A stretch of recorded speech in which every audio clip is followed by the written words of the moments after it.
Welcome in, guys. Y'all already know it's your favorite businessman, CEO Rico. So today I want to talk a little bit of politics, just a tad bit. But you see, we got my man's Anton Daniels. He's a great podcaster, businessman. Y'all should definitely go subscribe to his channel. But he had my man's Charleston White on the podcast, and I just want to. I wanted you guys to see like a little snippet of it. And then I just wanted to speak my few points in regards to it, simply because they're speaking on when Obama spoke on black men, and how they're well, mainly the Democratic political party is really trying to hone in on black men now, and because their polls are going down. And I just want to give a little bit of feedback on from what they're talking about to my own feedback. So let's get into it. With that. We just uninterested. It's a lot of women that's now saying that, if she loses this election, it's because of us. It's our fault. Well, it's not. It's not. These must be uneducated people. Why are they? Why are they trying to get us to believe that we actually selects the president? The electoral college does. Yeah, that's true. Now they can vote based on popular vote, right? Yeah. But they don't. Because if that's the case, then Hillary would have won. That's true. If that's the case, then Hillary Clinton, I think she won a popular vote. She won a popular vote. Yeah. So if that's the case, then Hillary Clinton would have been president. So why are they trying to trick us into believing that there's power in the presidential election just by black men voting? Yeah. And then let me just say this: Kamala Harris locked up a lot of black men for nonviolent crimes in California as the Attorney General. So they want people to forget that. Yeah. Well, one of the things is I seen my guy hit me up and he said, Anton, I don't know why they want us to vote based off of identity politics. Because first, I would vote as a man. I would align more with a man than a woman. And then he also said, but if I was doing it based off of how black I am, she married a white man. She married a white man, and she got an Indian mother. Historically, Indians in this country have never been our friend. Yeah. She got a Jamaican father whom left her when she was 6, 7 years old. So she don't understand our culture. She was raised with her Indian culture. So most black people want to know who your mama is. And we identify, okay, who your mama? They go and say, well, she got a black daddy. Now, who your mama? That's your mind come from your mama. Yeah. No matter how black your dad is. But I'm a male chauvinist. I don't believe no woman should be running shit. Show ass there and do something, man. You can't run nothing, and you want to dictate to our military. You want to be the commander in chief of our military. So what about when you go abroad and all these Arab countries don't want to have nothing to do with America because we got a woman at steering the ship? That's what's gonna happen. Yeah. So I'm going with the man. I don't care how racist he is. I will put a Klan member in. I will put a racist known Klan member in before I vote for a black woman, a white woman, or a Hispanic woman. I don't care how loving and kind she is. I'm going with the man. I'm going with the man. Mexico just put in their first female president. She just got sworn in like a couple weeks ago. What you think about that? Mexico finna go to shit. Yeah, I'm sorry. Mexico finna go to shit. I don't trust the woman's emotions. So listen, y'all can go back and watch the rest. I definitely recommend y'all go watch it for sure. But here's my take on it. So, I mean, of course, a lot of y'all already know who Charleston White is, right? And yeah, he's super controversial. However, if you really sit back and think about and listen to his viewpoints, his topics on a lot of things, they're not really like that bad. As he says, he always plays the villain on the internet, but in real life, that's not who he is. But let's talk about specifically the politics on what they're talking about. He said a few different things, and I don't know if y'all really honed in on it, but he said the one thing where he mentioned that why are they trying to get us to believe that we pick the president? We don't pick the president. It's not a popular vote. It's an electoral college vote. And while yes, you know, typically when we do vote, it's like the state, the electoral college is supposed to vote the way that we vote, but they have the choice and the decision to vote whoever they want to vote for. So it's one of those things where it's like, why are they campaigning so tough? Why are they trying to make it seem like, we need y'all vote and vote here, or by you not voting, then you automatically are voting for the other party and things like that. It's like, bro, politicians only want to talk to us when they need us around this time, election time. Other than that, they never talk to us. If you really think about it, they never talk to us. They, like, even if you look at the grand scheme of things, what have they really done for us? Look at everything that has happened. We can go all the way back to like let's go 1965 moving forward. Think about our intellectuals. Think about the things that has happened within our community. Think about the 80s when it comes to the whole, I can't say the actual word, but the CRAC add the last letter on their epidemic, where they dropped it off into our neighborhoods. And then basically everybody had to just start. They didn't have to start, but it's like, when times are hard, what are you going to do? But where did the product come from? We're not going over to, out of the US, going to get it and bring it here. Somebody else brought it here, and they actually have factual documentation that indicates where it came from, why it came, which president had it over here, and what he was actually funding from that. Then we have the whole war on crime. Well, it's already out there that whole thing was geared towards who? Us.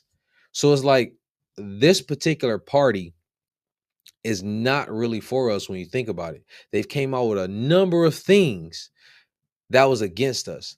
And then if you go later in the video, he bring up the fact of when they asked about reparations, and she said that it had to be studied.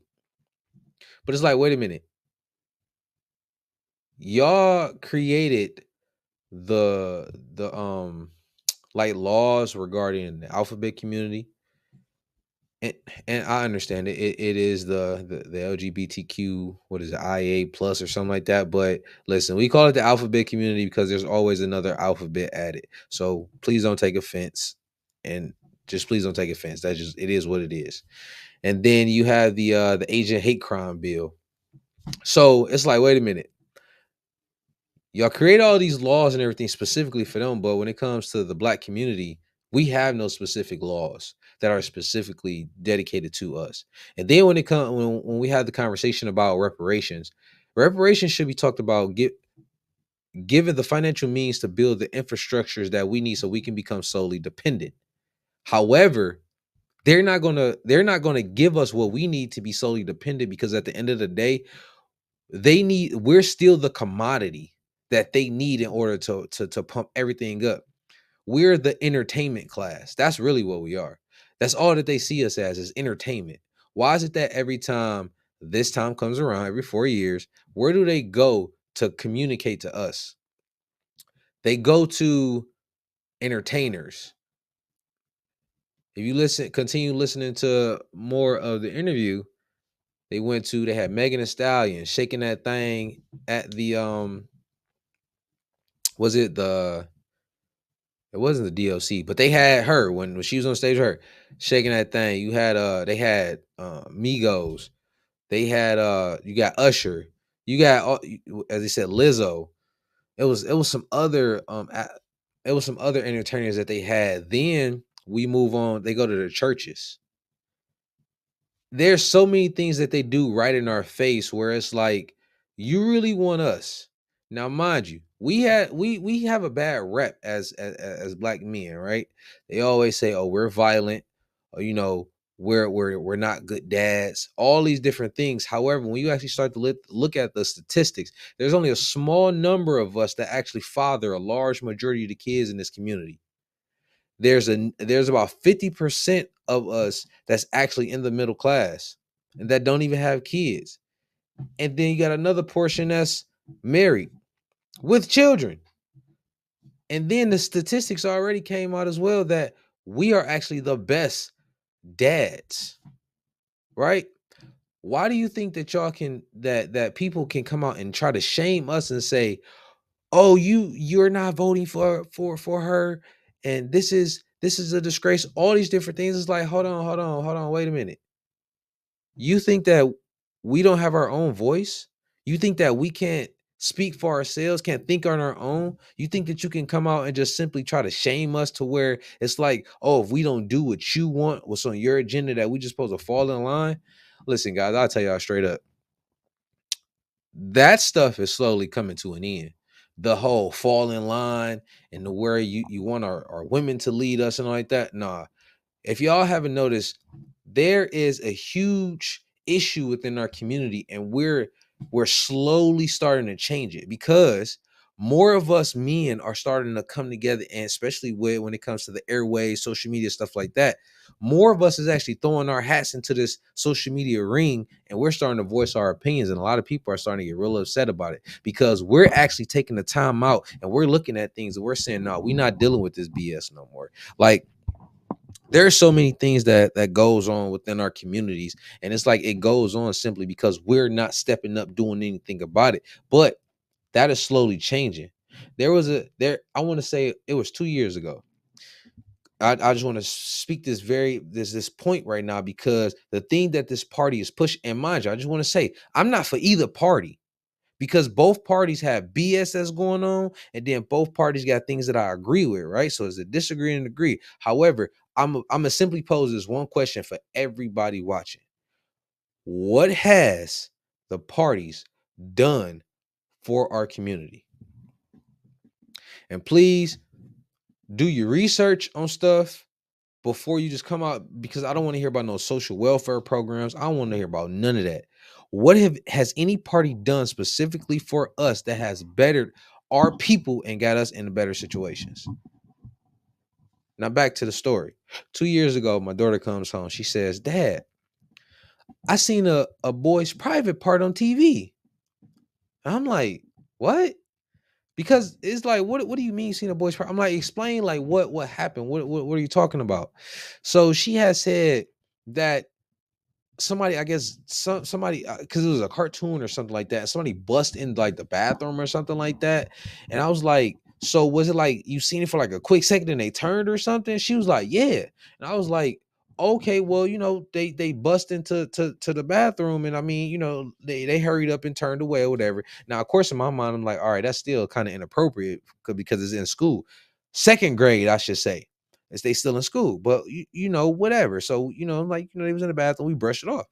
So then she comes back and she says, "Dad, the principal was getting married to a man in this cartoon at school."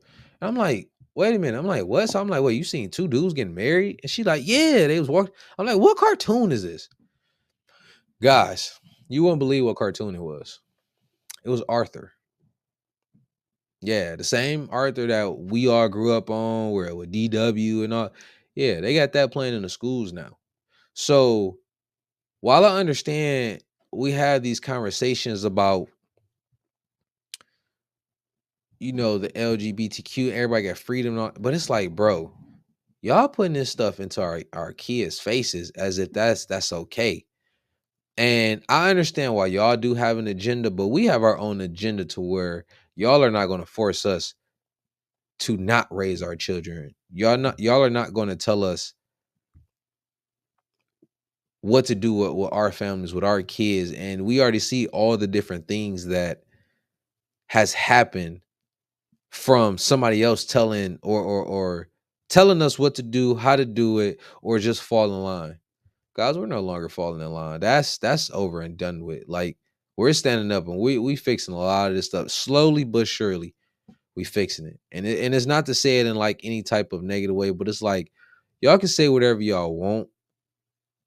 But it's like when we look at politics, like it's not really for us. It's not. Even the few 5 things, the million loans and up to 20,000 being forgiven. Okay. But then the real smack in the face was the decriminalization of marijuana on a federal level. Guys, if y'all go look in the cannabis industry right now, we don't lead it as far as ownership. So the legalization of it federally, how is it going to benefit black men? And on top of that, you think by saying, "Oh, you can legally smoke weed now," that's something that we're out here like, "Oh yeah, let's vote for that." No, that's a smack in the face, bro, because we are productive. We do go out here and start businesses. Yeah, it may be tough, you know what I'm saying, but we do that. We do buy homes and home ownership. We take care of our kids. We actually go to work. We make money. So far as the whole, the legalization of marijuana, man, that's crazy. But the level of disrespect that so many people are giving us, and I mean, while I understand in some cases, because like, look at our community, women don't respect us. I mean, you got all these different situations that's going on, but like I said, remember the data shows it. It's only about 16 to, we're just gonna round off 20% of the black male population that's fathering 80% of these kids, meaning that they have multiple children by multiple women.